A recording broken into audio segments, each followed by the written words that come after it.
There we are. Can everybody see each other? We good? All Yeah. right. All right. What's going on? Big Heff. I got my girl Debbie in the building. I haven't seen you. We were just kind of chit-chatting offline. Debbie, I haven't seen you in what, 7 years since you came to Detroit. Have you been back to Detroit since? I You're on think the I Life Up tour. I think I was once back to Detroit, but that was it. All right. All right. Well, we miss you, man. We miss you. Heff, what are you doing? A book? A book? Well, You're always up to something. What's going on? listen, man. Me and Debbie were just going through, like, we always have these conversations that turn into like either 30 or 60 minute conversations Yeah. about how and what we could do to help artists and what's the trials and tribulations of artists, and ended up just turning into a book. So here we are. So what was that the spark? What was the final aha moment? Any one of you guys can take this question. Like when you were like, man, we should just do a book. When was that aha moment? Go ahead, I, Debbie. th- I think it was like during one of those heart to heart conversations about the music business and just how it's ever evolving and how difficult it is. And then I was like, you should be in the stratosphere already, Heff. And I was like, we should just do something together. I don't know. We're always talking about all this stuff. Let's just do it together. Yeah. So you got this tour going on, right? So what are you trying to we're going to get into what the book is all about, but before I get into that, I kind of want to know where you got the tour going on. Are you only touring in Ohio, or what's your goals around that? No, we're gonna start in Ohio, of course, because I'm here. We're looking at Chicago. We're looking at Florida, New York, and Atlanta. So, In just going, Connecticut. yeah, just going around the hubs of where we're at and where we have great audiences at, and you know, All right. All right. So in the book, which you just sent it to me, so I had to do a whole real quick little breakdown of it. But I wrote down some notes. So here's some questions that I really want to get into, and I think that some of the listeners and audience would want to know this. So in the book, you break down strategies for navigating the music business. What's one old school lesson that still holds true today, and one completely new paradigm that today's artists can adapt to? Well, one old school lesson that most independent artists don't know is that you have to register for publishing, and right, you have to have a publishing account, because if your song is streaming, you're collecting on the master and you don't have a publishing account, you're only getting half the money. yeah. Yeah, I absolutely. think one of the things for me would always be engagement and finding your target audience. So Yeah. it works in the old school, and I think like with the hard reset that you see going on right now with Cardi B and the clips, and you see the rollouts that they're having and the engagement that they're having and results. Fan engagement is one of the best things. And I would say the new school thing is AI. How that interacts with the music business and life in general is just a whole it's like it's a whole new horizon. Yeah. Yeah. Do you guys get into social media deeply in the book? And do you get into AI deeply in the book and how it can help artists grow? I would say that the whole book is it's more like an instruction manual. It's like Okay. a to-do book. Like here's the workbook, here's your checklist, here's the playbook, here's the things if you want to engage on social media, here's the steps to take.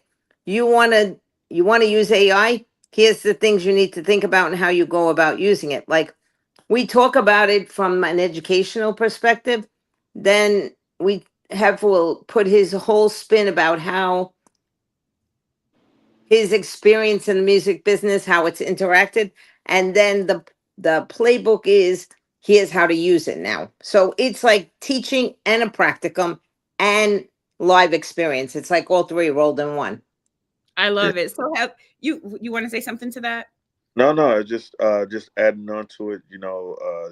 AI is definitely helping a lot of independent artists as far as developing. Before they didn't have a team, but I think AI with its admin and its uh, paper writing documents and all that stuff, it's helping artists apply for grants. It's helping artists do a lot of the admin work that we used to have to do, manually. So how does a record label exec keep job security with AI and all these tools that that is no longer needed from the executive level, and if they can use AI. What would you say to that? I just think it's really just staying up in front of it and just also dictating and being creative. You know, like one of the things is like you still have to dictate to the AI what Yeah. that we're creating, what type of genre. What, you know, they still don't have the emotion and the vibes that go along with it, but Yeah. you know, it's definitely replacing a lot of the minor details that we would have to do on our day to day. And I Yeah. would also say that this is to some degree being in the management role in the music business. It's still service industry, right? You still got Hmm. to teach the artists how to perform on stage. You got to teach them how to interact with their fans. You got to teach them how to deal with engagement. Like, you have to give them personality and style. And I don't think AI can do that. Not yet.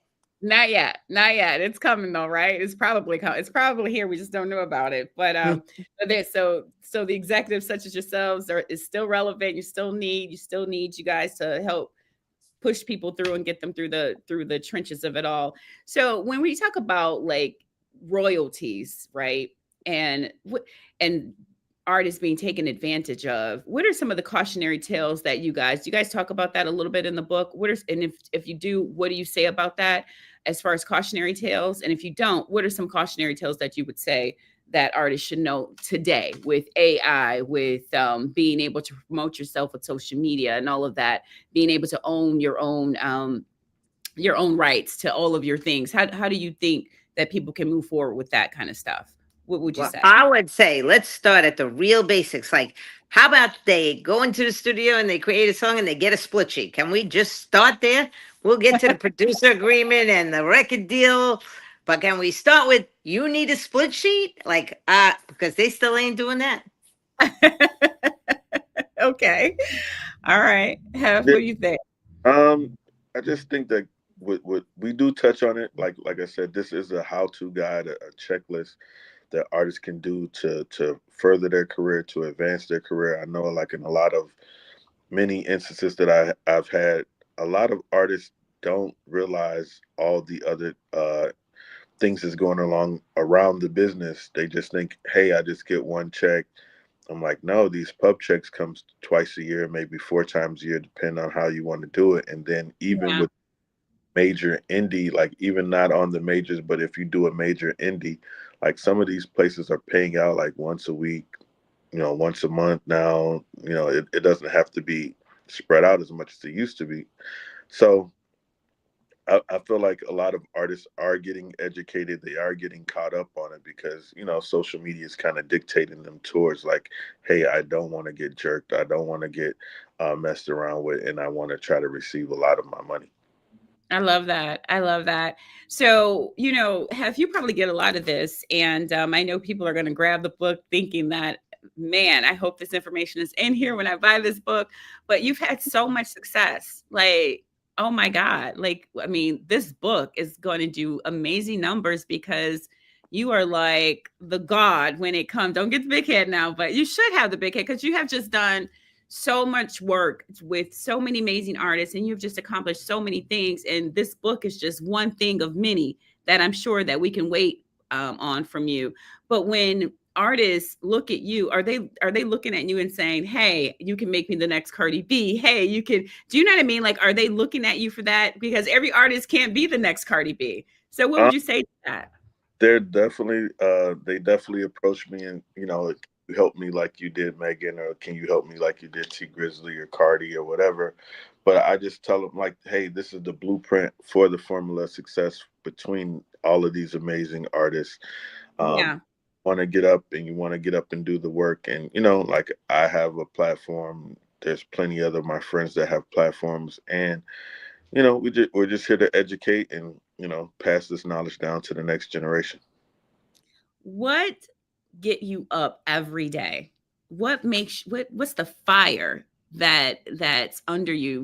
What lights the fire to get you up every day to keep moving forward in this music industry? I used to always compare myself to Gerald Levert. He was one of the greats from Cleveland that held Okay. our music scene, and then now it's like, hey, I want to have my name on the street before I retire. Hey, I want to be in the Hall of Fame. So those are like my go-to things, like every day, that keeps me driven. I love that. How about you, Debbie? I mean, let me just wait. Let me just back up a little bit. You have had your hand in so many artists and so many things. I mean, I've watched you since the moment I met you, followed you, your career via social media and some of the fun things that you've been doing. What lights your fire when it comes to the music industry? I That's a really good question. I think you got to give me a second to just really pause and think about it. Like, Digest it a little bit. yeah, I just need to think about that one a little bit. Like, I think I'm driven as a person and I like to succeed. So, once I get into something, I want to be successful. I want the people around me to be successful. So, I think that's what gives me that burning desire. And then I'm a little bit, I think Heff would tell you, a little bit of an A type personality, right? So, I'm a little bit of that perfectionist person. So, I'm always trying to make sure that I'm doing better, greater, more closer to perfection. So I think it's internal what drives me. I love it. I love it. I love it. All right. So, like, emerging artists are going to read your book, the playbook. It's the playbook to the music industry, it's the playbook to success. Yeah. All right. So, as you implement over the next 12 months, what would be one of the things you think that they should execute out of the playbook? Like, as you implement the different things that's in the playbook, what's one thing that should be executed? You want me to speak or you want to go, Heff? Go ahead, Debbie. I'll follow up with you. I'll follow up I after. think I think that when they get the book, it's broken down into the steps, right? Starting with who you are, because you have to define yourself first, right? And the way the book is put together, it's in the progression of what would lead to success. So the chapters are in order for a purpose, right? But I think as you go through, what you really begin to understand is you need a team. It's impossible to do this business. Nope. What happened to Deb? Okay, sorry. It's impossible to do this business alone. And you have to choose a team well. They don't have to be at the top, but they have to really understand you and support you.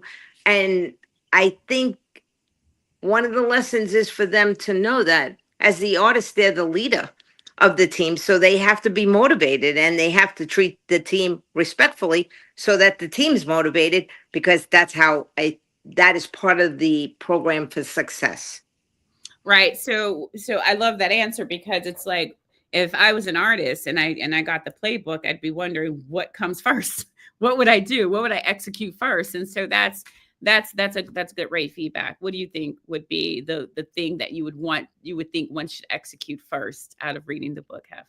Um, Really, it's just building the foundation and an identity. Like I believe, like in every great leadership. So if an artist is leading their team, or if they have a particular manager or uh, you know, talent aggregator or whatever, that okay, let's figure out who we are, what's our mission, who do we want to connect with the most? Are we in a gothic vibe? Are we into happy college dance music or whatever Yeah. we are? Let's identify who we are, and then let's build the team around it that can help us go and accomplish this mission. So if we're 18 to 21 and we're hitting every college campus within our, in a 5 hour radius, team wise, who am I going to have? I'm going to have a content creator, which is my videographer and photographer. I'm going to have, of course, some security. I'm going to make sure my entertainment lawyer, which is Debbie, who's navigated some record deals and stuff for me. I want to make sure my team is drum tight because they got to have the same purpose and the same mission as me. And I feel like if you put the work in, then the success will come, the results will come, and you'll look back at it, and everyone's careers will be elevated. That's And amazing. and I think one other thing that I learned, I think, along the way in this journey is that while people, the team can mold you, right? Maybe help you find your style, whether it's clothes, hair, how you're going to express yourself. The truth is, the artist has to be their authentic self because everybody's going to have a tribe. Your tribe Yeah. may be only 5 people or Yeah. it could be 50,000, right? But Yeah. if you're not authentic, it's not going to work for the long haul. That's a really, I think, important consideration. As an artist, you have to be true. And you may find that your tribe is not big enough to be the success you want it to be, right? But Mhm. better to find out than to make yourself into something that you can't with continue to do because it feels so not genuine, right? So I think that's something that is important for the artist to realize right from the beginning. Got it. All right, Yeah. I'm going to wrap it up, but I want to, there's so many questions that I have, so many, but I have this one's for you. So, for those that don't know you, and it's not many that don't know you, but as you're going through your book tour and you're promoting throughout the country, ultimately, right? And you're going around the world and you're promoting, and the people that don't know you, and as we're pushing things out to make sure that they know you so they can buy the book, what would you say to introduce yourself? Like, what gives you the knowledge and the power behind to write something like this for people to buy the book? Like, who are you? I would just say I'm a dedicated, very, very dedicated to the music, very passionate about um, artistry. And, you know, I started off with Bone Thugs and Harmony. I was a part of Eminem Shady Records. I was a part of Koch Records. I started an award show and ceremony. I was a part of Def Jam for a long period of time, Epic Records for a long period of time, and 300 ultimately. And we created a lot of superstars. So these are my hidden gems and behind the scenes success stories and gems that made these artists successful. And I feel like if you apply yourself and you work hard enough, then you can become the next person of the new generation. Amazing. And then my last question, with the world changing by the millisecond, right? So in the next 5 years, I mean, with AI and all of that, who knows where we'll be? Do you talk about the future of where music is going and how to navigate it in your book? Good, Dave. What do you think? I think it's I think there's drips of it in between, right? We do a whole chapter on AI. I think that is obviously a big part of the future, but I think there's pieces of it a little bit in all the chapters.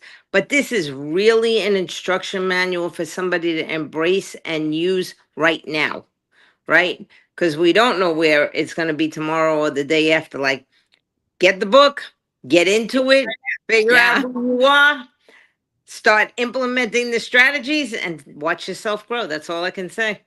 Is And there anything like this on the out there in the market right now? Like anything that people can put their hands on that has happened in the past, something that's current, anything? I think I think in education past, they just told you about the music industry and what are the things, but no one's told you how to do. Like most artists come to me and they ask, like, how can you do this, or what should I do about this? Yeah. So the information and the most asked questions that I receive, and then like just playing into the future, there's always been platforms from 30 years ago or 40 years ago or whatever. It was American Bandstand, it was Soul Train, it was all these other. But now in 2025, it's on the radar. It's from the block, and we're telling you what the platforms are that you need to contact. We're literally giving you a step-by-step guide on who, what, why, when, and where, and what I you love can it. do to improve your career. I love it. Facts. I love it. And I love you, Vic Heff, and I love you, Debbie. It's so good to see you. Yeah, I'm it's so great to proud of see you. you. And listen, if you don't put Detroit on that little tour list, I we're have, gonna have a problem, bruh. I You Eminem, I mean, come on, T Grizzly. You have gotta come to Detroit now. Yeah, I got to. I definitely have to do that for sure. We got to do this same interview in studio and all that great stuff too. I really, really would love that. I really would love that. And thank you so much for thinking of me to be able to be so honored to have this interview with yourself and Debbie, and I'm so very proud of you. If there's anything that I can do moving forward, I'm all willing for it. I'm here for it. So congratulations, and I'm gonna have to drive down to Ohio to support one of the book signings. Great to see you, Marli. It's so good to see you, Debbie. Have a great day. I Yeah, love you all too. doing with Breast Cancer Awareness Month too, Marli. Oh yay! I have to. It's like I never really put myself out there. I don't know why it's so hard for me to do that, but I can put everybody else out there because that's what I do for a living. But when it comes to myself, I'll be like, oh my God, don't nobody want to hear from me. But it seems like they do want to hear from me, so I'm going to keep on going.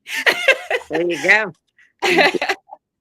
All right, guys. Well, I love you both, and congratulations again. Let me know if there's anything I can do. Mwah. Enjoy your day. Thank you. Peace. Bye. Bye.